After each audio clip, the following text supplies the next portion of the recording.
केंद्र सरकार द्वारा लगाए जा रहे वक्फ संशोधन विधेयक 2024 को लेकर गठित संयुक्त संसदीय कमेटी की बैठक आज लखनऊ में संपन्न हुई। सांसद जगदम्बिका पाल की अध्यक्षता में होने वाली इस बैठक में AIM के राष्ट्रीय अध्यक्ष सहाबुद्दीन ओवैसी, कमेटी के सदस्य पूर्व DGP ब्रजलाल समेत तमाम मुस्लिम नेता व विद्वान शामिल हुए। बैठक में लखनऊ के मैरियट होटल में हुई शुरू बैठक केंद्र सरकार ने बीते अगस्त में संसद विधायक वक्फ व विधेयक 2024 में पेश किया था, जिसके जरिए वर्ष 1995 में तत्कालीन सरकार द्वारा पेश किया गया संशोधन में बदलाव करने का प्रस्ताव है। लोकसभा में पेश होने के बाद इसे लेकर खास हंगामा हुआ था। लगभग सभी विपक्षी दलों ने इसका विरोध किया था, जिसके बाद संयुक्त संसदीय कमेटी गठित कर उसके सुपुर्द भी किया गया था। यह JPC सांसद जगदम्बिका पाल की अध्यक्षता में गठित हुई थी। बैठक के DMK व A राजा रामपुर के सांसद मोहिबुल्लाह नबी के TMC के नदीम उल हक के महाराष्ट्र में मेधा विश्राम व कुलकर्णी कश्मीर से गुलाम अली के अलावा अशमुद्दीन ओवैसी शामिल हुए। JPC देश भर में अलग अलग जगह पर वक्फ विधेयक में संशोधन के मुद्दे पर विभिन्न मुस्लिम सांसदों के अलावा वक्फ बोर्डों की राय ले रहे हैं। साथ ही आज बैठक में यूपी वक्फ बोर्ड एवं सुन्नी वक्फ बोर्ड, सिया वक्फ बोर्ड के अलावा तमाम मुस्लिम विद्वान प्रतिनिधि मंडल शामिल हुए। पवन पांडे की खबर लखनऊ से। लेकिन ये मैं आपसे कहता हूँ, जब ये ज्वाइंट पार्लियामेंट्री कमेटी आज विजिट है, हम देश के तमाम राज्यों में, महाराष्ट्र के मुंबई, गुजरात, अहमदाबाद, चेन्नई, बेंगलुरु, कलकत्ता, हैदराबाद, गुवाहाटी, भुवनेश्वर, कोलकाता, पटना, सब जगह जा चुके हैं। काफ़ी राज्यों से और राज्य से वहाँ बुला करके सभी से मिल चुके हैं कि हमारा आज अंतिम लास्ट लेग है इस दौरे का। इसके बाद हमने इस ज्वाइंट पार्लियामेंट्री कमेटी की रिपोर्ट हम 31 से जो बजट सेशन हो रहा है उसमें हम प्रस्तुत करने जा रहे हैं। हमने अपने माननीय सांसदों से इस पर संशोधन मांगा है जो भारत सरकार ने रिपोर्ट 44 अमेंडमेंट किया है। इससे हमारे जो अंतिम सभी सदस्यों की लिखित क्या राय है, इसके लिए फिर हमने कल तक का टाइम दिया है। तो 23 तारीख को सारे संशोधन को हम सर्कुलेट करेंगे और 24-25 को दिल्ली में बैठक करेंगे।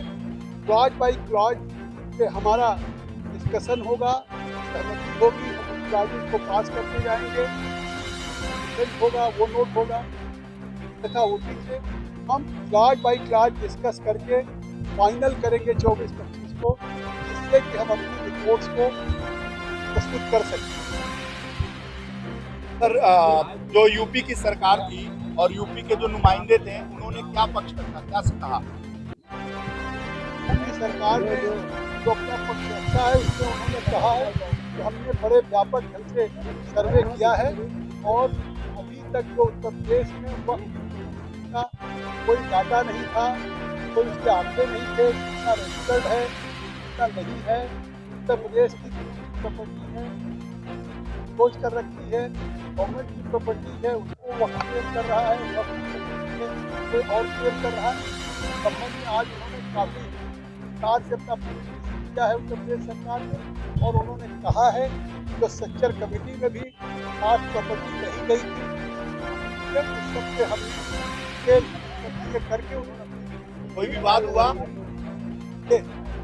इसी ज्वाइंट पार्लियामेंट्री कमेटी महत्वपूर्ण कमेटी है। आपने देखा कि सभी दलों के माननीय सदस्य और एक अच्छे माहौल में सबसे बातचीत, देश के शहर के जो अक्सरियत के अल्पसंख्यक के भी इम्पोर्टेंट करने वाले लोग आए, उनके साथ अच्छी बात, एक अच्छे खुशहाल माहौल में हो।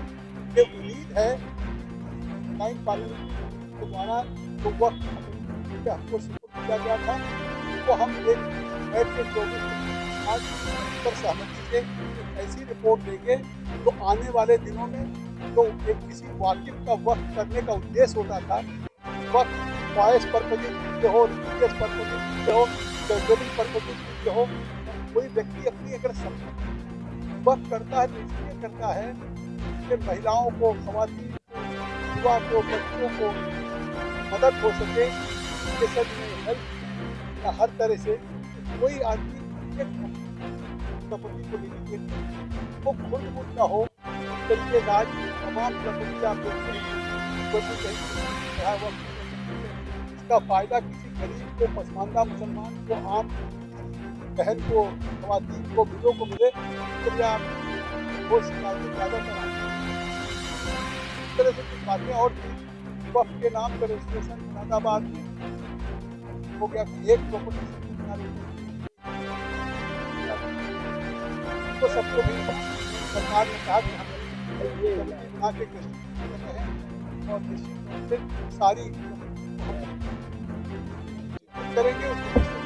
आखिरी सवाल, अध्यक्ष के नाते आपको लगता है कि आप जब एक कानून बेहतर के लिए आ रहा है, क्या अरे भाई कैमरा नहीं लाओ, वक्त के कानून पे सरकार चाहती है लोकसभा राज्यसभा में इस कानून को सीधे पारित कर सके। संसदीय कार्य मंत्री ओम बिरला जी से आग्रह किया कानून को पास भी कर सके। चाहते हैं कि इस कानून को पास करने के पहले पूरे देश में इसमें चर्चा हो, पूरे देश में राज्यों में जाकर के ज्वाइंट पार्लियामेंट्री कमेटी अपने व्यूज, सजेशंस, ऑब्जेक्शन दे सके होल्डर से, और सभी को बातचीत करने के बाद ये कानून पहले हमको इसकी रिपोर्ट विंटर सेशन में देनी है, लेकिन विंटर सेशन में दौरा नहीं कर पाए तो टाइम एक्सटेंड मांग की, टाइम एक्सटेंड किया पार्लियामेंट साहब ने, और हम केवल में हमने दोनों सांसदों को धन्यवाद दूंगा, सभी पार्टी बैठक में आते रहे और पार्लियामेंट पार हो या बीच हो। मुझे लगता है कि एक बहुत अच्छी रिपोर्ट होगी, एक अच्छा कानून बनेगा, इससे वक्त की प्रॉपर्टी का इससे वक्त दिया जा रहा है, इसका लाभ मामला आ रहा है। Thank you sir, thank you.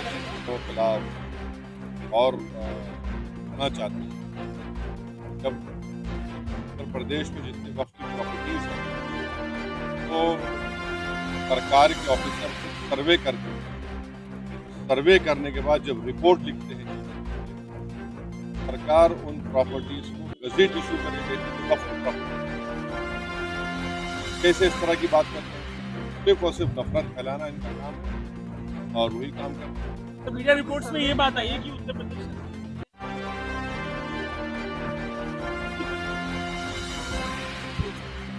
सुनिए, हम जवाब दिए ये भी वक्त प्रॉपर्टी उत्तर प्रदेश में है, उसका गजेट नोटिफिकेशन किसने इशू किया? आपने तो इशू नहीं किया, हमने तो इशू नहीं किया, सरकार ने इशू किया। अब सरकार अब इशू कर रही है तो फिर वो बताए कैसा वो गलत हो रहा है। सरकार ही खुद इशू कर रही है और सरकार के इशू के ऊपर गजेट होता है। उत्तर प्रदेश में 95% ऑफ प्रॉपर्टी वक्फ यूजर है। अब ये जो बिल आया है इसमें वक्फ यूजर को आप निकालेंगे फिर उन प्रॉपर्टीज का स्टेटस क्या होगा बताइए? सर ये आखिरी बैठक थी कहीं ना कहीं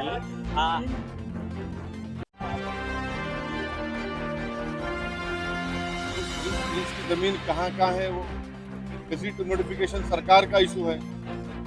गजेट नोटिफिकेशन कैंसिल करेंगे क्या? वो कौन सा कहाँ पर है? अच्छा, संभल की मस्जिद है, एएसआई का मॉन्यूमेंट है और उस मॉन्यूमेंट के 5 फीट के ऊपर आप आउटपोस्ट बना रहे हैं तो 100 मीटर का कानून लागू नहीं होता उसके ऊपर? क्या बात कर रहे हैं? और फिर वो लोग भी तो वो जो प्रॉपर्टी है 39A में मुरादाबाद की वक्फ की रजिस्टर्ड है वो। देखिए अब बजट सेशन के आखिरी दिन तक सॉल्यूशन से पार्लियामेंट ने टाइम दिया है। अब हम तो हमारे चेयरमैन साहब से रिक्वेस्ट किए हैं कि आप इसको जल्दबाजी मत करिए, पूरा सुनने दीजिए। और हम कश्मीर के नुमाइंदों को नहीं सुने, बड़े बड़े प्रदेश से गए हैं, वहाँ के लोग आए हैं। उम्मीद करते हैं कि जल्दबाजी में कोई फैसला सरकार और हमारे सब ना लें, करेंगे।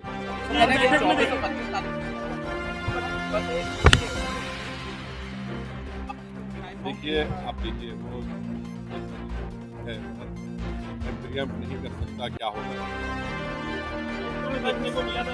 हाँ ये इसको यूसीसी नहीं बोल सकते। Hindu marriage act, Hindu succession act का एक्सेप्शन दे रहे हैं, ट्राइबल्स पे लागू नहीं होगा। कहाँ का यूनिफॉर्म सिविल कोड है ये? आप सिर्फ मुसलमानों को उनके मजहबी तरीके से शादी या डिवोर्स या फिर जायदाद का बंटवारा उसको रोक रहे हैं। तो कहाँ है यार? आप तो Hindu marriage act, Hindu succession act तो लागू ही नहीं हो रहा और ये झूठ बोल रहे हैं। इस देश में ऑलरेडी अगर आप अपने रिलीजन के कानून के तहत कोई चीज़ नहीं करना चाह रहे तो आपके पास स्पेशल मैरिज एक्ट है, इंडियन सक्सेशन एक्ट है, जुवेनाइल जस्टिस एक्ट है, उसको इस्तेमाल करिए ना। और ये बात हमको समझ में नहीं आ रही कि हिंदू अनडिवाइडेड टैक्स रिबेट जो मिलता है, 2 साल पहले 1700 करोड़ का टैक्स रिबेट मिला, वो क्यों नहीं मिलता मुसलमानों को, ईसाइयों को? ये तो राइट टू इक्वालिटी के खिलाफ है। और आप यूनिफॉर्म सिविल कोड की बात करते हैं, मगर कोई अपना मजहब हिंदुइज्म से चेंज करता है उसको परमिशन लेना पड़ता है, तो कहाँ का यूनिफॉर्म सिविल कोड हुआ ये? और कहीं ना कहीं ये जो वक्फ एक्ट है वो सीधे तौर पे मुसलमानों से जोड़ा है। तो देश के मुसलमान क्या चाहते हैं? वो जो एक्ट है वो लागू होना चाहिए। कौन सा एक्ट? वक्फ हम जानते हैं मुसलमानों का एक बहुत बड़ा ऑर्गेनाइजेशन है, ऑल इंडिया मुस्लिम मुख्तलिफ मसलक और मुख्तलिफ ऑर्गेनाइजेशन, सोशल ये सब हैं, सब ने रिजेक्ट किया। सब ये कह रहे हैं कि 2013 का जो कानून है वो बेहतर है, जो प्रिंसिपल एक्ट है। आज आप कोई कानून ला रहे हैं तो वक्फ की जायदाद को बचाने के लिए नहीं, वक्फ की जायदाद को बर्बाद करने के लिए ला रहे हैं। आप बताइए कि वक्फ बोर्ड में नॉन मुस्लिम मेंबर कैसे होगा? उत्तर प्रदेश में काशी विश्वनाथ बोर्ड है, क्या कोई नॉन हिंदू मेंबर बन सकता है? नहीं बन सकता है। आप कह रहे हैं कि अगर कोई मुसलमान जो 5 साल तक इस्लाम फॉलो करेगा वही प्रॉपर्टी वक्फ को दे सकता है, माने फिर वो 5 साल तक किसी और धर्म के स्थान को दे सकता है प्रॉपर्टी, और मुसलमान को, मस्जिद को या दरगाह को नहीं दे सकता। तीसरा आप कह रहे हैं कि कलेक्टर को हम पावर देंगे। कलेक्टर कैसे पावर देगा? वो तो प्रिंसिपल्स ऑफ नेचुरल जस्टिस के खिलाफ है। कलेक्टर तो गवर्नमेंट का अपॉइंटी होता है। हाँ? चौथा आप कह रहे हैं कि वक्फ बाय यूज़र ख़त्म कर देंगे। वक्फ बाय यूज़र तो अगर ख़त्म होगा तो फिर उत्तर प्रदेश में 95% वक्फ प्रॉपर्टीज वक्फ बाय यूज़र, उसका क्या होगा? ये सुन तो लीजिए। फिर आप कह रहे हैं कि कोई भी जाकर कलेक्टर को कंप्लेन कर दे कि भाई ये फलां मस्जिद नहीं है, कलेक्टर जैसा उसमें इंक्वायरी ऑर्डर करेंगे, जब तक इंक्वायरी कंप्लीट नहीं होती वो मस्जिद नहीं रहेगी। इस बिल में प्रोविजन है, लिमिटेशन एक्ट हिंदू धर्म के ऊपर अप्लाई नहीं होता, ना सिख के धर्म ना ईसाइयों पर होता है। आप सिर्फ मुस्लिम जायदादों पर लिमिटेशन एक्ट अप्लाई कर रहे हैं। तो ये वक्फ प्रॉपर्टीज को बचाने के लिए कहाँ लाया जा रहा है बताइए हमको? ये तो कंप्लीट नहीं होती वो मस्जिद नहीं रहेगी। इस बिल में प्रोविजन है, लिमिटेशन एक्ट हिंदू धर्म के ऊपर अप्लाई नहीं होता, ना सिख के धर्म ना ईसाइयों पर होता है। आप सिर्फ मुस्लिम जायदादों पर लिमिटेशन एक्ट अप्लाई कर रहे हैं। तो ये वक्फ प्रॉपर्टीज को बचाने के लिए कहाँ लाया जा रहा है बताइए हमको? ये तो अच्छा 7% वक्फ फंड देना पड़ता है, तो 5% कर दिया आप। तो ऑल इन ऑल ये वक्फ को बर्बाद करने के लिए, वक्फ की जायदादों को लूटने के लिए इस तरह का मोदी सरकार कानून लाने की कोशिश कर रही है। इतनी सब बातों के बाद भी अगर ये एक्ट आ जाता है तो उसके बाद आप क्या करेंगे? देखिए आगे क्या होता है, AA का टेस्ट हुआ था, टेस्ट होगा, बराबर होगा, एहतजाज होगा, सड़कों पर होगा। देखिए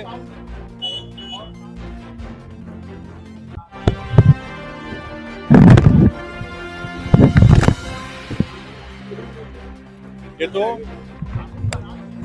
कानून की राज है। देखिए जो रूल ऑफ लॉ की बात संविधान करता है, रूल बाय गन का मामला है। कोर्ट किस लिए है, पब्लिक प्रोसिक्यूटर किस लिए है, बीएनएस किस लिए है। अगर ये सब अगर आप सिर्फ गन से इंसाफ समझते हैं तो फिर जरूरत ही नहीं है। कल मामले में आज न्यायिक आयोग हाँ?